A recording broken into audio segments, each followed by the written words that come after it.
Allt sem tengist íþróttum. Sportátturinn mánudagskvöld á Suðurland FM. Mikið rétt, sportátturinn með ykkur hérna á þessu mánudagskvöldi. Staðan í leik Liverpool og Manchester United er ennþá 0-0 en nóg það í bili. Það eru 50 mínútur liðnar af þeim leik en við ætlum að fara núna yfir í fitness íþróttina sem er alltaf, svona tekur stökk upp og niður eftir vinsældum og núna á liðin bara þar síðustu helgi þá eignuðust við Nordic Pro meistara í bikini, var það ekki bikini í flóknum? Jú, bikini Pro. Já, Margrét Edda Gnarr, velkomin á línuna og til hamingju með frábæran árangur. Takk fyrir það. Kannski fyrir hlustandan, svona áður við förum í spjallið, bikini Pro flokkurinn, hvernig er hann svona öðru sem aðrir flokkar eins og fitness? Hann er enda nákvæmlega eins og mótorfitness flokkarnir hérna heima. Einu munun er kannski bara á pósum, það er svona, við fáum aðeins meiri tíma á sviðinu og stöðurnar öðruvísi í þessu samanburðarlótum. Við gerum bara fram- og bakpósur meðan í amatörflokkum þá taka er fram, hliðar og bakpósur. Já. Það er eiginlega einu munun, annars dæma dómarinn þessi flokka alveg eins, sko. Hún vilja sjá þetta X-lúk eða stundaglass útlit. Já, nákvæmlega. Og það náttúrulega skiptir það ekki öllu máli þegar það er komið í svona atvinnumannakeppni, það er bara, útgeislun og fleira, eða ekki? Jú, þetta er nefnilega, það er bara alltaf allir keppendur svo rosalega sterkir og og þá, maður verður bara að vera með allan pakkan til að ná einhverju verðlaunum þetta. Þannig að það er heldur betur mikill undirbúningur sem fer í kringum eitt svona mót. Já, mjög mikill. Og kannski að maður fá að forvitnast, undirbúningu fyrir eitt svona stórmót, hvað tekur hann langan tíma? Það er mjög svona einstaklingsbundið, sko. Ég er búin að vera í undirbúningi fyrir mót síðan í nóvember í fyrra. Þetta var 7. mótið mitt, Nordic Pro. En vanalega er ég, sko, þegar ég byrjaði niðurskurði í fyrra, þá var ég að taka cirka 12 vikna niðurskurð. Já. Og svo er ég bara búin að vera að þurfa að halda mér í formi. Það reynda gerðist að ég mætti á eitt móti, var aðeins ofskorinn og þá þurfti ég að fara að bæta aðeins á mig fyrir næsta mót. Það er búin að vera svona upp og niður í niðurskurði og ekki í niðurskurði, sko. Nákvæmlega. Og það má segja kannski, við byrjum á því neikvæða. Það er oft talað svolítið illa fitness, Íslendingar oft misskilja svolítið sportið sem þú ert í. Já, það er rétt. Heldur betur. Já. Og hvað er það helst sem að, myndirðu segja, að fólk sé svona misskilja í kringum þetta? Sko, bara eins og með allar aðra íþróttir, þetta er ekki fyrir alla. Og sko, fólk heldur að þetta sé rosalega erfitt og manni líður mjög illa í niðurskurði og þetta sé mitt rosalega erfitt andlega og líkamlega. En þeir keppendur sem að flestir sem ég þekki sem er að keppa tala ekkert að þetta sé eitthvað erfitt og tala um skapsveiflur. Ég var ekkert vör við neina skapsveiflur og ég skil ekki alveg af hverju þetta er alltaf að koma upp, sko, þetta neikvæð umræða. Því að mér líður mjög vel þegar ég er í niðurskurði og þetta er ekkert svona það erfitt fyrir mig, sko. En þetta er eiginlega mjög erfitt umræðefni. Já, nákvæmlega. En að jákvæðu hliðinni, þá er sportið hérna heima á Íslandi, það er búið að vera að taka svolítið, þetta er búið að vera svolítið upp og niður, en það má segja að þetta sé orðið svolítið vaxandi núna í meiri jákvæðni hlið heldur en var kannski eins og fyrir 4 árum síðan. Já, það má vel vera, sko. Ég veit ekki alveg það, sko. Ég var bara nýbúin að sjá einhverja neikvæða umræðu daginn. En þetta er rosa upp og niður, sko. Eins og bara með allar íþróttir. Já, en það er kannski lykillinn að því ef að fólk er að fara að byrja í fitness. Það er náttúrulega að vera með það ekki réttu þjálfarana og fleira sem að þekkja þennan heim alveg út og gegn. Jú, algjörlega. Það er oft kannski miskilningurinn oft að menn leita kannski ekki ráða hjá kannski stundum réttu af fólkinu, jafnvel. Nei, það getur vel verið að fólk sé að fá þjálfara sem hefur ekki mikið vit á þessum keppnum, sko. Og ég mæli alltaf með því að finna sér góðan keppnisþjálfara sem að veit alveg 100% hvað hann er að gera. En já, í fitnessu í dag, hvað erum við með marga pró bara yfir höfuð? Veistu það cirka? Já, sko, við erum með einn sem í próflokki. Það ég. Já, það þú, já, einmitt, já, nákvæmlega. En já, komast í próflokkin, það nú svo sannarlega ekki auðvelt, því að það náttúrulega kannski ekki að hlustendur áttu sig á hvað þetta stór íþrótt út í hennum stóra heimi, því að við náttúrulega búum bara á þessari blessuðu eyju alltaf.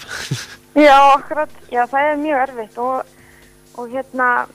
þegar ég gerðist atvinnumæður, þá voru þetta 2 mót á árinu sem þú gætt keppt á og þú varst að sigra það mót til þess að geta fengið að sækjum þess að atvinnumannaskírteini. Og það amatör Olympía og heimsmeistaramót. Ég þess að var búin að stefna á því að keppa á þessum báðum mótum, sko, en ég byrjaði á heimsmeistaramóti og sigraði það, þannig ég gat sótt atvinnumannaskírteini mitt og gerði kjölfari fyrsti atvinnumaður Íslendinga. Og í dag það alveg einhver fleiri móttæki núna, sko.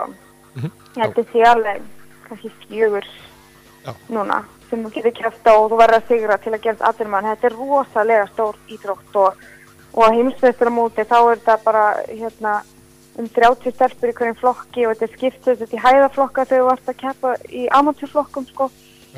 Og svo líka mót sem heitir Arnold Classic, það sem kepptir í bæði próflokkum og amatörflokkum og í amatörflokkunum þá þetta einhverju 8 hæðaflokkar og svona 50 stelpur í hverjum flokki.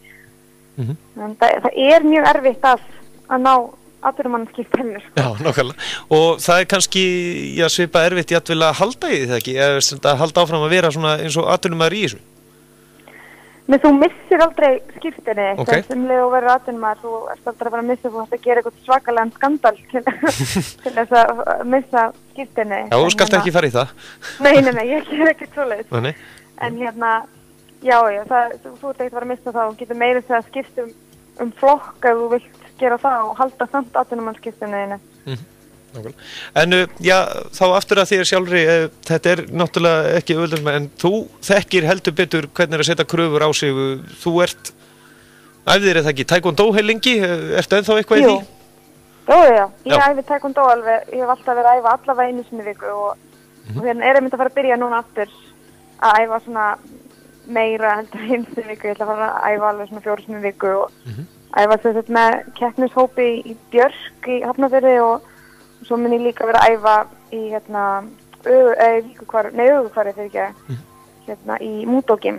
Já, Mútógym, þegar hún Sigursteini. Já, hjá Sigursteini, já. Það ætla að fara að kenna með svona púmsi og eitthvað skemmtilegt. Já, nákvæmlega, einmitt. En þetta bara með taekwondo til dæmis, þar þegar þú ert komið með svarta belti og fleira, þá eru kröfuðnar alveg svaðalegar líkt og í fitnessinu. Þetta ekki svolítið svona líkt með því? Jú, líka sko, því ég var að keppa mikið í taekwondo og það seinast ég var að keppa í taekwondo var árið 2013 og ég var Íslandsmeistari og sigraði bikarmót og var í öðru sæti á Norðurlandamóti og það var strax bara að tala bara ég ætti að stefna Ólympíuleikana og ég ætti að flytja til útlanda og æfa með þeim bestu og keppa nokkur sinnum í mánuði og ég ætti allt og mikið fyrir mig. Og ég var aðeins heillaðri af fitnessinu þegar maður getur æft bara einn og það ekki jafn mikið pressa, sko, meiri pressa í taekwondoinu ef ég hefði farið þá leið, sko. En í fitnessinu sem pró, þetta væntanlega það ekki undir svolítið styrktaraðilum og fleira komið að koma sér áfram?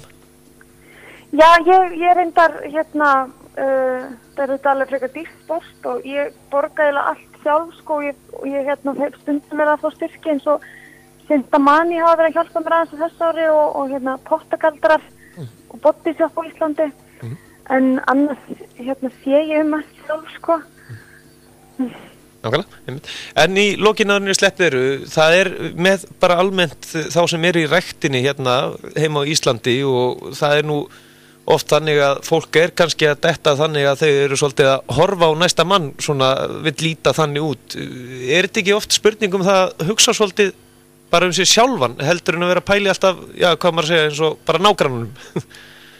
Jú, algjörlega. Það eins og ég ráðleika alltaf mínum kunnum að bera svolítið saman aðra og maður alltaf bara að koma sér í sitt besta form og maður getur ekki alltaf til þess að komast í eins form og aðrir og þetta eins og með þegar maður að keppa maður sér sigurvegar á kannski stærsta mótinu og maður fyrir einhvern veginn alltaf mikið að spá í að maður vilja líta út alveg eins og sigurvegarinn en maður getur ekki alltaf til þess sko. Maður getur bara mætt í sínu besta formi og það besta einbytast alltaf bara því. Margrét Dagnar, þakka kærlega fyrir að gefa okkur tíma og gangið sem allra best. Hvað framundan hjá þig núna? Ég að taka smá pásu núna. Ég búin að keppa 7 sinnum á þessu ári og núna alveg komin tíma á smá break og að plana að fara til útlanda með kærastanum og hafa gott yfir jólin svo sem byrja ég eftir í undirbúningi í janúar fyrir næsta mót sem verður í Bandaríkjunum. Og kærastinn það ekki ykkur tónlistarmaður?Jú, hann tónlistarmaður. Þannig að þið eru svona alveg í sitt hvort geiranum? Já, það svona þetta vísi. Þá að gera að við skellum á lag með honum, meistaranum. Bestu þakkir og gangið sem allra best. Hafa það gott. Takk, bless. Já, þessi meistari að sjálfsögðu að nafni Ásgeir Trausti. Farið ekki langt, sportáttur með ykkur til klukkan 10:30 í kvöld. Hér innan skamms ætlum við að heyri honum Ragnari Jóhannsinni, atvinnumanni í handbolta út í Þýskalandi.